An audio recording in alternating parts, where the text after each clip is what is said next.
Thank you for everyone who's joined us today.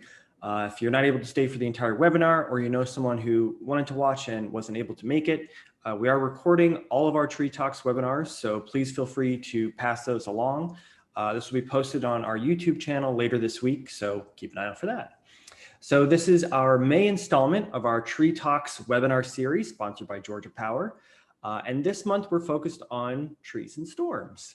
So it might seem a little bit early, but it's really never too early to start preparing your trees for storms.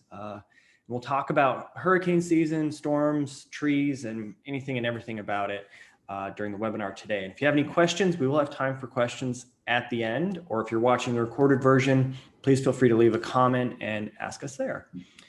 So we're going to talk about trees and storms today. My name is Jake Henry. I am the field manager for the Savannah Tree Foundation. So I coordinate our tree plantings, volunteer events, and educational opportunities like this. And for those of you who aren't familiar with who we are the Savannah Tree Foundation. We've been around since 1982, doing advocacy, tree plantings, volunteer work. And our mission is to protect and grow Chatham County's urban forest through tree planting, community engagement, and advocacy. And so it's not just the city of Savannah. We operate over the entire county. We've got a really diverse urban forest across Chatham County, and it's important to learn how to take care of it. And we advocate for that in a lot of different ways. So I wanted to start with just what storms and hurricanes are for us here in Chatham County. Hurricane season technically starts June 1st. So we're coming up on it soon. We're in mid-May right now. And it technically ends in November, December, somewhere in there. It really doesn't pick up until August, though. And you can see here on this figure, the peak season is early September for hurricanes. This is from Dr. Kim Coder with the University of Georgia. He has some really fantastic publications on trees and storms, hurricanes. So if you're interested in this topic, I highly suggest you look at some of his publications. He also has some very fantastic presentations online that you can find. So, when we talk about hurricanes, hurricane frequency, we want to make sure, we understand what time of year this is happening. And the reason we're talking about it now is because if we're going to have your trees looked at by a tree care company or an arborist, which we'll talk about later, it's important to start now. And really, it's never too early to start. Even if it's December, you're wrapping up this last hurricane season, you can start looking at your trees, getting them ready for the next season, because it's really important to get prepared. And it can start early, even though the hurricanes are pretty infrequent, early June, July, they do still happen, and it's important to be ready. Now, it's not just the number of hurricanes you have to think about, it's the frequency and the intensity. So over time, the number of hurricanes hasn't changed a whole lot on a yearly basis, but the intensity has. The intensity has increased. So you can see here, Category 1 hurricanes have decreased pretty steadily. Category 2 and 3 decrease, not as much, but still on the decrease. Category 4 and 5 storms have drastically increased over the last 50 years. And this trend has continued. So this is something we have to think about when we're managing an urban forest, managing our trees. It's not just a little bit of wind and rain. We're getting these severe catastrophic hurricanes, and we need to make sure that we're preparing our urban forest as best we can for these more intense storms. And when we talk about different storm categories, it's important to have some context for that. So you can see here a Category 1, the wind speeds can be up to 74, 95 miles per hour. We'll talk a little bit about pressures. You don't need to worry too much about that, but you can start to see branch and tree failures even in a Category 1. Category 2, you can start to see some major tree failures. Category 3, even large tree failures and leaves just being ripped right off the tree. Category 4, this is where it really starts to get pretty serious as you get massive tree blowdowns, and in Category 5, kind of all bets are off. And we're going to talk about, which species do well in storms, but it's really more important to look at the health and integrity of the trees as well. And again, this is another figure from Dr. Kim Coder. I highly suggest looking at his work. It's really fantastic and really interesting publications. So this is what can happen. You can see here the root plate has been entirely lifted out of the ground. You know, a lot of those roots, as you get further from the tree, are very fine roots. So it's really that root plate that's around the base of the tree that's really anchoring it into the soil. So when we talk about, you know, trees, tree health, and how much they can actually withstand wind, it's important to know how much of their roots are actually holding on to the soil and keeping them anchored. And this is a really fantastic diagram here. Essentially, this just shows how the tree's crown catches wind and how that affects it being blown over. So the root plate is really what's hanging on to the tree, as I described. That's that little section there at the base. As you get further out past the canopy, there may be some roots, but they're really just those transport and absorbing roots. They're very fine. They're hanging on to a little bit of soil, but it's really not anchoring the tree. And then the tree's crown. This is a really important thing that we try to communicate when it comes to trees. If the tree's leaves, its crown is only at the very top of the trunk, that's a really severe anchor point. Whereas if you have a really nicely, evenly distributed crown, it can distribute that wind load a little bit better and it's not so top heavy. So that's something we have to think about when it comes to storms and hurricanes. A great example is pine trees. Pine trees aren't necessarily a bad tree in hurricanes. It's just that many times they are limbed up very high. All of the pine needles are at the top of the tree, and so they're more prone to breaking at the top. But if we have low branches, if they're protected by other trees that are a little bit shorter, they can withstand a lot more of that wind load, and it's not as much of a hazard. So again, this is showing you just how these trees really deal with that wind and how they kind of rotate right out of the ground. They just sort of spin around that center of gravity there. And you can see what happens if a lot of those roots at the base here aren't connected. So it looks like there was some decay here, some root breakage. And so this is what can happen. Instead of, you know, anchoring itself, live oaks are known to be very strong, very storm tolerant trees. But if they don't have those strong anchoring roots, it's really easy for them to blow over. And so this is something we're going to talk about today. It's not just about the species in storms. It's really important to assess a tree's health and structural integrity prior to storm season, because that's really going to have the biggest effect on whether or not that tree can withstand some storms. And you can see here, this was a pretty old live oak. This is a very large tree, had a nice lush green canopy, but those roots there at the base really just did not hold on. And so it kind of just went right over. And so you can see here, here's some more examples of decay in trees. You can see this photo on the left had a very large branch there, but in the center of that, there's some darkness, there's a lot of decay in that tree, and that can make a branch so much weaker. And the same thing goes for this tree here on the right. You can see at the base of the tree, that trunk had lots of decay there, and it makes it just so much weaker. It really doesn't have that internal structural wood to keep it nice and strong and rigid and able to deal with these storms. So how do you deal with trees on your property? How do you assess a tree? How do you know if a tree is going to be something that is a risk when it comes to storms? Well, we have a 4-step process. I showed it there at the beginning. So it's identify, inspect, prune, and protect. I think it kind of rolls off the tongue nicely. So we're going to start with identify. So just starting to identify trees that might be a risk when it comes to storms. So the first step is the tree near a building or high traffic area? This is a really important thing to talk about because trees that are out in natural areas in the middle of nowhere really aren't a hazard. We're not too worried about it. You know, if one of those blows over in a storm, no one's around, there's no buildings, there's no traffic.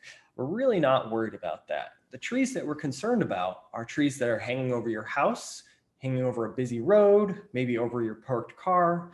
Those are ones that we really want to give a little bit more attention to and inspect a little bit closer.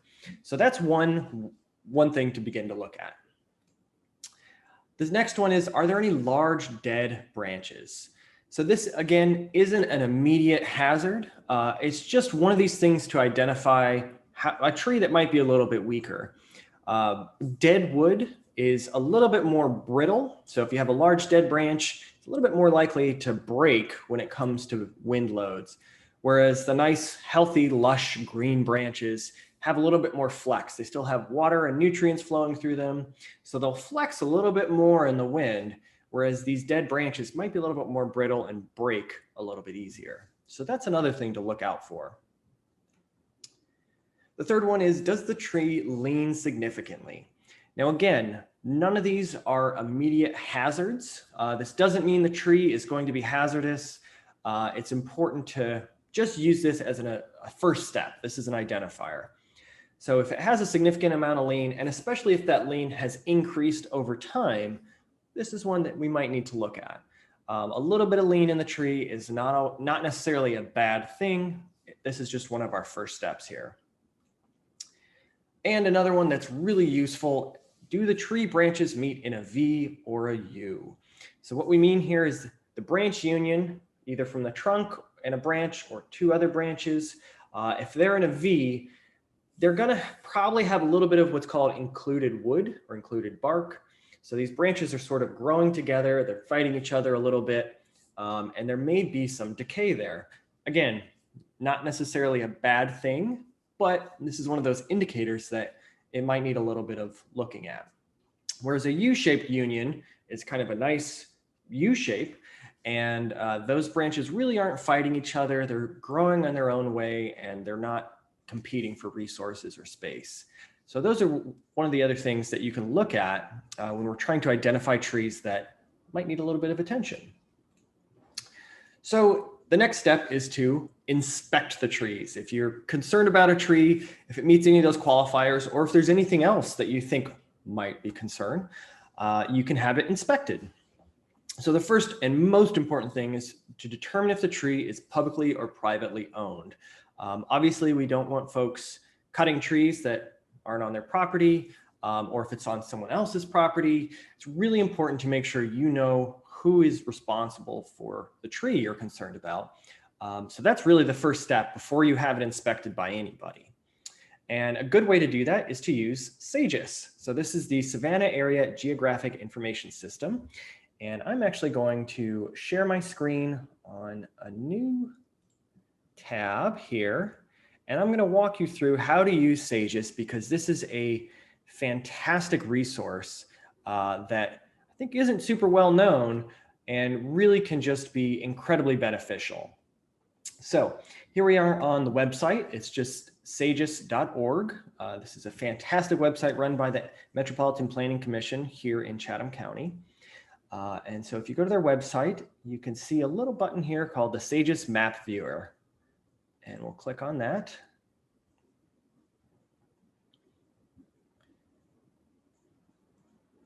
All right, and it brings up a map here. And there are a lot of really good resources on SAGES. So it's not just what we're going to talk about today. If you've got some free time, I highly suggest you explore this because it's such a cool resource. Lots of great information here. But here we have Chatham County and the city of Savannah.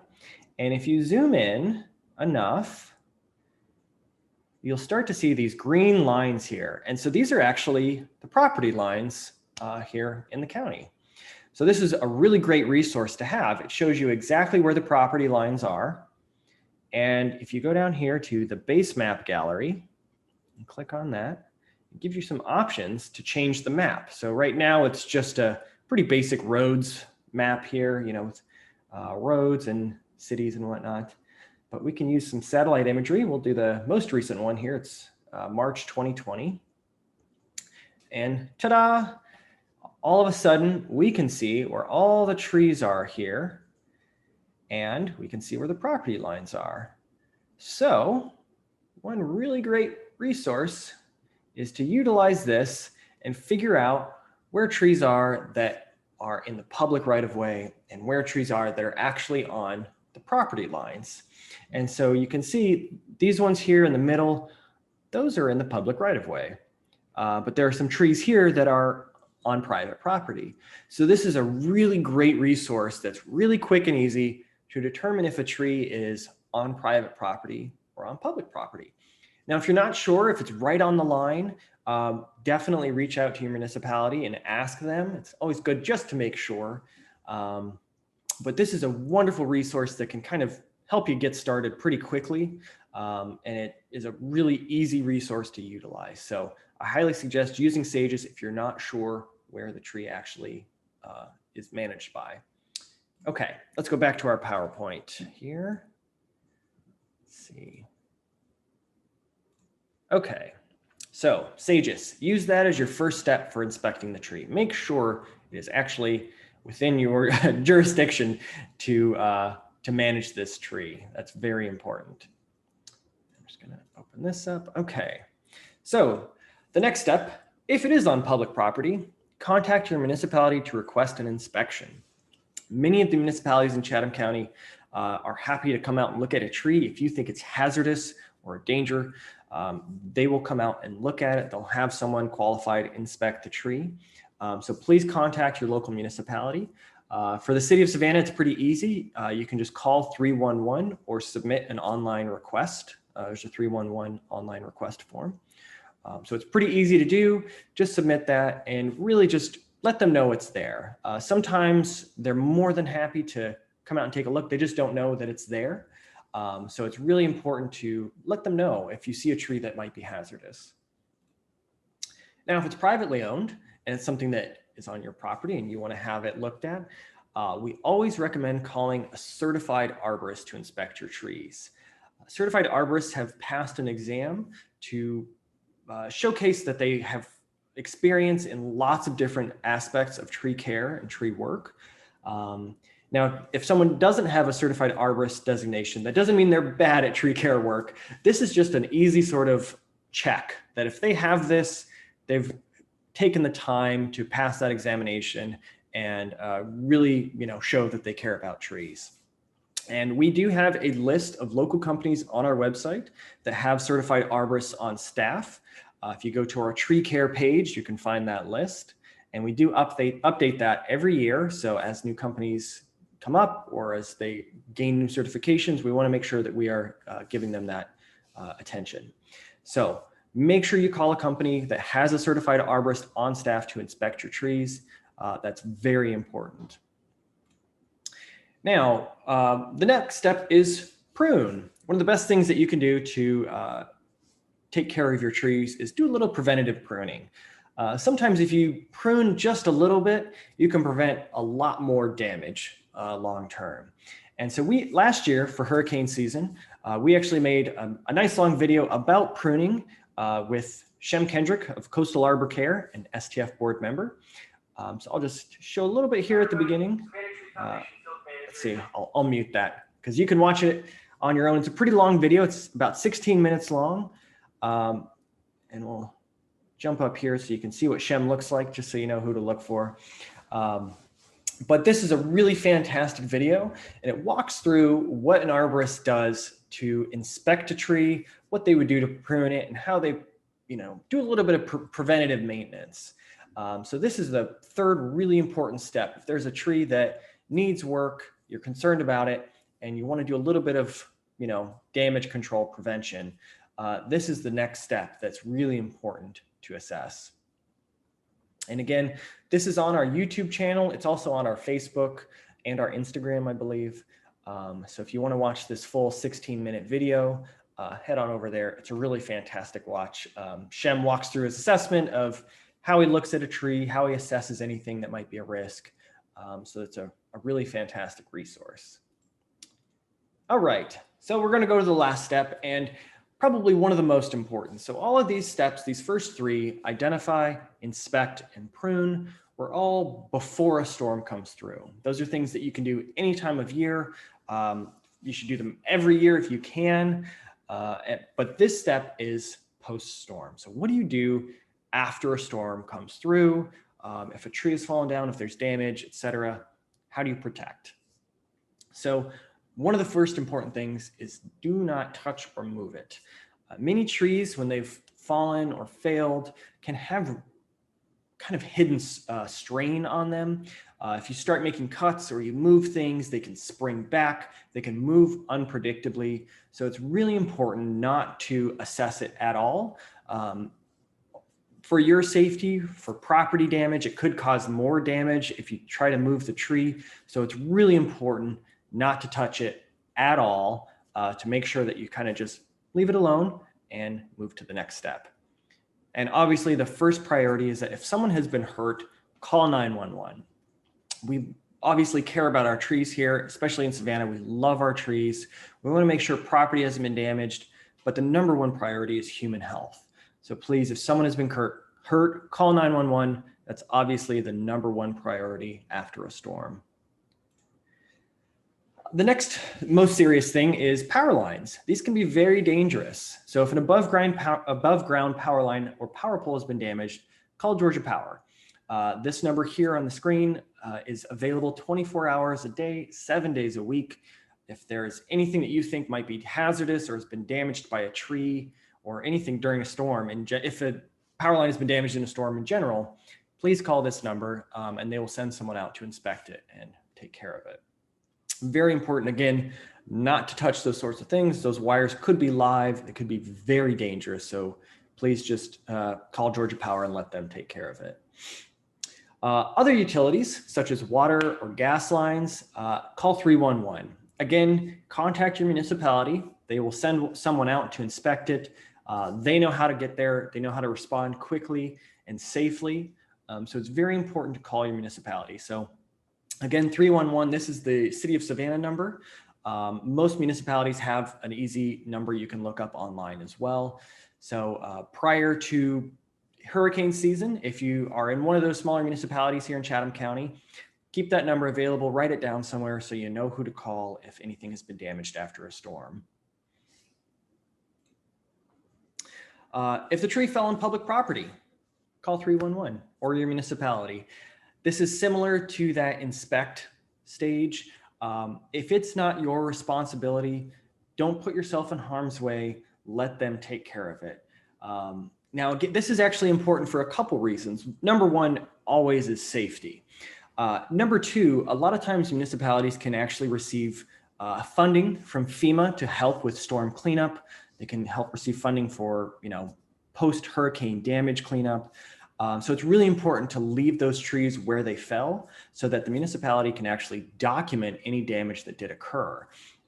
So that also helps out the municipality. Just let them take care of it. Let them do the documentation, the cleanup and everything. I know sometimes it's frustrating, especially if it's come down on a road, it's blocking something. But again, safety is incredibly important. It could be a dangerous situation, and it really does help out the municipality if you let them handle it.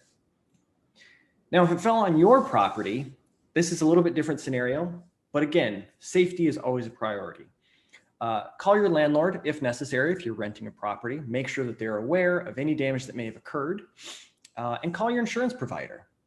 Whether you're a homeowner or a renter with rental insurance, make sure you call your insurance provider. Again, they may need some documentation.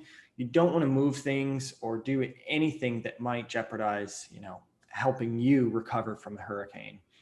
And then call a certified arborist. Again, we're going to recommend always going with a company that has a certified arborist on staff. And this is even more important after a storm. Sometimes we'll find folks who take advantage of these situations. They may not have any experience in tree care or tree removal and are just kind of trying to make a quick buck after a storm. And as frustrating as it can be to wait for a certified arborist, they may have, a wait list. They may have a line that you have to get through. It's so important to use a company with a certified arborist on staff, because these other folks may not know what they're doing when it comes to removals. And again, if a tree is on your home, if it's somewhere dangerous, it can make the situation even more dangerous if they don't know what they're doing with the removal. So we always recommend using a certified arborist for any tree care work, especially after a hurricane. And again, we do have a list of companies with certified arborists on staff on our website. If you go to our tree care page, you can find the list there. All right, so to summarize our steps again, we have identify, inspect, prune, and protect. So the first step is to identify any causes for concern. We went over some of those causes today. If there's anything else that you're concerned about, anything that you don't understand it, that's absolutely fine. It is something that you can have looked at. The second step is to inspect the trees appropriately. Make sure if it's a city tree or a municipal tree that they are the ones doing the inspection. If not, make sure it's a certified arborist on your property. The third step, prune trees as necessary with a certified arborist. Again, a little bit of preventative pruning can actually help prevent even more damage during a storm. And so the earlier you have your trees looked at, the better off you'll be. And the last step is to protect yourself, your home, and your trees. And it's in that order. Again, safety is number one. It is the most important thing, especially after a hurricane. You want to protect your property second. That's absolutely important. And then your trees last. We do love our trees, but it's really important that we take care of ourselves first before doing any work on our trees. So again, these are the 4 steps that really can help you prep your trees for hurricane season and make sure that if anything does happen, any tree failures occur during a storm, you're protected afterwards. And with that, I did want to leave it open for questions here. We have a bit of a shorter webinar today. And I know there's a couple folks here. So if you have any questions, feel free to put them in the chat box and I will answer those. If you're watching the recording, please feel free to email us or give us a call or reach out on our website here. You can find our information. We are always happy to answer questions about trees, particularly when it comes to trees and storms with the upcoming hurricane season.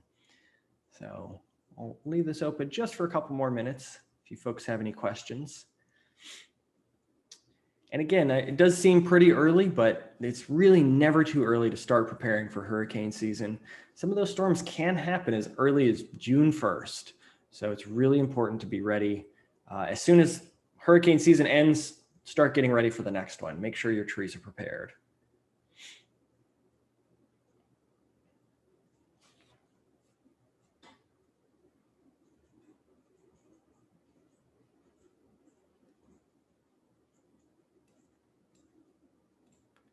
All right. I'm not seeing any questions. So thank you for everyone who attended today. We really appreciate you joining us for this webinar. Thank you to everyone who's watching this after the fact. Again, if you have any questions, please do not hesitate to reach out. We're always happy to talk trees, and stay tuned for next month's webinar. We'll be doing our tree talks every month. This is a series we're going to continue for the foreseeable future. So we'll have lots of fun topics, lots of pertinent topics like storm prep, and keep an eye out for those in the future.